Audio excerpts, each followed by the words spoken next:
Muita gente abre uma empresa e passa anos trabalhando muito, mas sem sair do lugar. O problema quase nunca é falta de esforço, é falta de direção. E é exatamente aqui que entra a estratégia de negócio. Só que a palavra estratégia foi tão usada de forma aleatória que perdeu o sentido. Na prática, ela significa apenas responder uma pergunta. Porque o OA cliente vai escolher você e não o OA concorrente. Se você não tem uma resposta clara para isso, seu negócio está funcionando no improviso. Então eu vou mostrar agora o que você precisa fazer para desenvolver a estratégia de negócio ideal para sua empresa.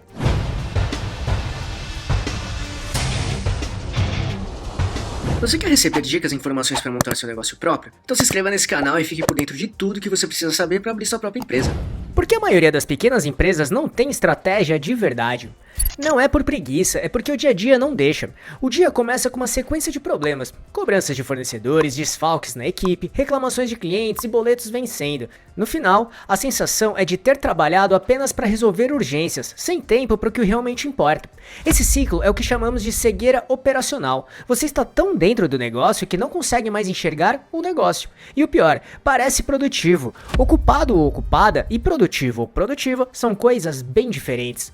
Outro problema comum é a ilusão do faturamento. O empreendedor ou empreendedora olha para o quanto entra no caixa e acha que está indo bem. Mas faturamento não é lucro, o que muitos confundem. Conheço donos de empresas que faturavam 80 mil reais por mês, mas ganhavam menos que os seus próprios funcionários, porque o dinheiro entrava e sumia com custos fixos altos, descontos dados por impulso e estoque parado. Esses dois vícios, a correria e a ilusão do faturamento, são os maiores inimigos de qualquer estratégia. Então, o que é estratégia de negócio de verdade? Estratégia não é teoria ou burocracia, é uma escolha. Decidir como usar seus recursos, tempo, dinheiro e energia para atrair e manter clientes de forma lucrativa. Para uma pequena empresa, é sobre fazer escolhas conscientes para gerar vantagem competitiva. Os manuais tradicionais geralmente resumem a estratégia a 3 caminhos. Teoria desenvolvida por Michael Porter, um dos maiores estrategistas de negócios do mundo. Preço menor, liderança em custo. Ter uma operação tão enxuta que seu custo é o menor do mercado, permitindo vender barato e ainda reter lucro. É o chamado Lean Manufacturing, que eu explico nesse vídeo aqui, que deixei o link na descrição. Diferenciação. Entregar um valor único pelo qual os clientes aceitam pagar mais. Pode ser na marca, no design, na tecnologia ou no atendimento, algo que o mercado veja como difícil de copiar. Nicho. Enfoque. Concentrar todo o esforço em um segmento muito específico. Em vez de tentar atender todo mundo, você domina um pedaço do mercado que os grandes concorrentes ignoram. Esses 3 pilares funcionam, sim, e muito bem. Mas vantagem competitiva real é qualquer diferencial que o OA concorrente não consiga copiar facilmente. E existem outros caminhos, como conhecimento técnico ou intelectual. Uma cafeteria onde a proprietária domina a química da extração de grãos raros, ou uma médica especializada em medicina preventiva para executivos. Esse saber leva tempo para construir e é difícil de copiar. Localização. Uma padaria bem posicionada perto de um conjunto residencial grande ou uma academia dentro de um polo comercial movimentado. Em alguns mercados, estar no lugar certo é o diferencial. Marca e reputação. Construído ao longo do tempo, cria uma percepção de valor que vai além do produto. Os clientes pagam mais porque confiam, se identificam e indicam. Não se compra nem se copia da noite para o dia. Cadeia de fornecimento. Uma loja que importa diretamente tem estoque garantido, enquanto o concorrente depende de distribuidor.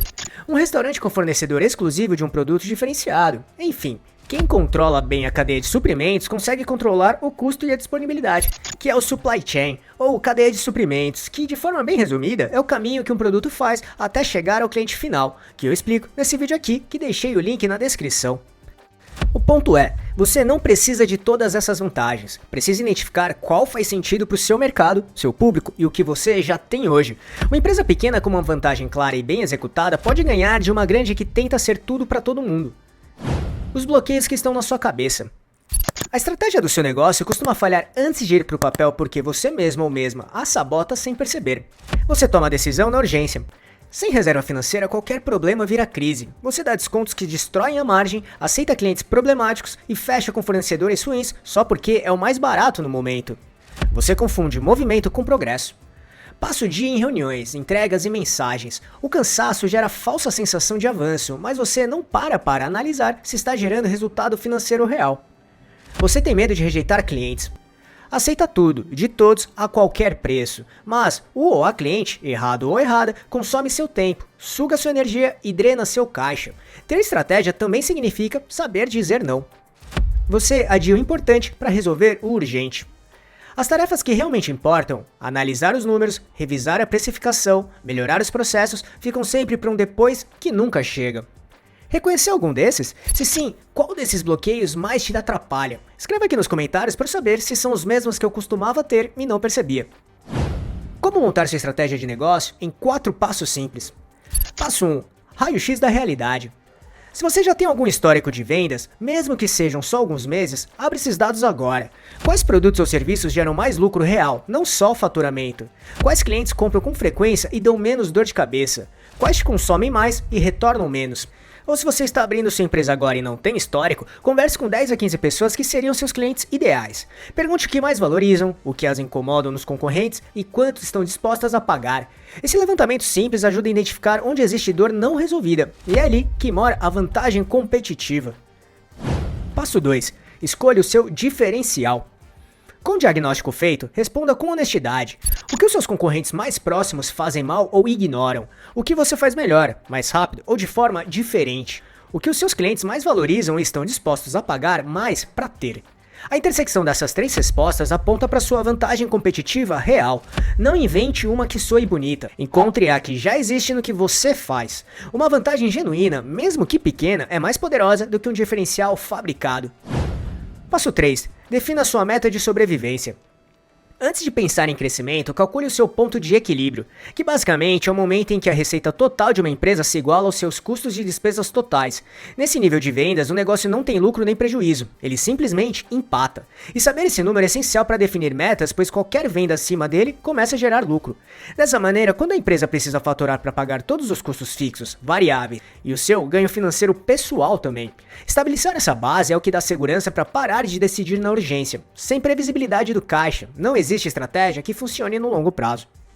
E se chegou até aqui, deixe seu like nesse vídeo que vai ajudar muito este canal e o nosso trabalho. Passo 4. Traduza a estratégia em ações semanais fixas. A estratégia só traz resultado se sair do papel e for bem executada. O resultado não vem do plano perfeito, mas de executar o básico de forma consistente no meio da bagunça do dia a dia. Logo, escolha 2 ações semanais que alimentam diretamente o diferencial que você definiu, com dia e hora marcados. Por exemplo, se a sua vantagem é o atendimento rápido, toda terça-feira você revisa o tempo e resposta e treina a equipe. Se a sua vantagem é o conhecimento técnico, toda quinta-feira você publica um conteúdo que demonstra esse conhecimento. Se a sua vantagem é a cadeia de fornecimento, todo mês você negocia com pelo menos um novo fornecedor. Não precisa ser grandioso, mas precisa acontecer toda semana, sem exceção. Uma estratégia simples mantida com consistência traz mais resultado do que um plano genial que nunca sai do papel. A diferença entre evoluir e ficar travado ou travada. Os donos ou donas que crescem de forma consistente não são os mais inteligentes nem os que trabalham mais, são os que reservam tempo para pensar no negócio, não só dentro dele. Sabem qual é o diferencial deles, quais clientes e produtos dão lucro, tomam decisão com base em número, não em achismo, e constroem reserva financeira antes que a crise apareça, não depois. Isso é estratégia na prática, não é complicado, só que exige a coragem de parar a correria e enxergar onde você está e para onde quer ir. Agora que você entendeu a direção que quer dar para sua empresa, saiba que definir a estratégia é uma coisa, manter o pensamento estratégico funcionando no dia a dia é outra, e é aí que a maioria trava. Porque não adianta ter clareza de diferencial e metas bem definidas se na primeira semana corrida você volta ao modo automático, apagando incêndio, tomando decisão na urgência e adiando o que é importante. Pensamento estratégico é um hábito que precisa ser construído com método. Se quiser entender como desenvolver esse hábito, com 7 passos simples para organizar o raciocínio antes de qualquer decisão, assista esse vídeo que vai te ajudar a construir essa mentalidade de forma consistente. Para assisti-lo, é só clicar neste botão aqui em cima ou no link que deixei na descrição. Esperamos que tenha gostado, e se gostou desse vídeo, deixe seu like e compartilhe esse vídeo para ajudar muito este canal. Obrigado e até a próxima!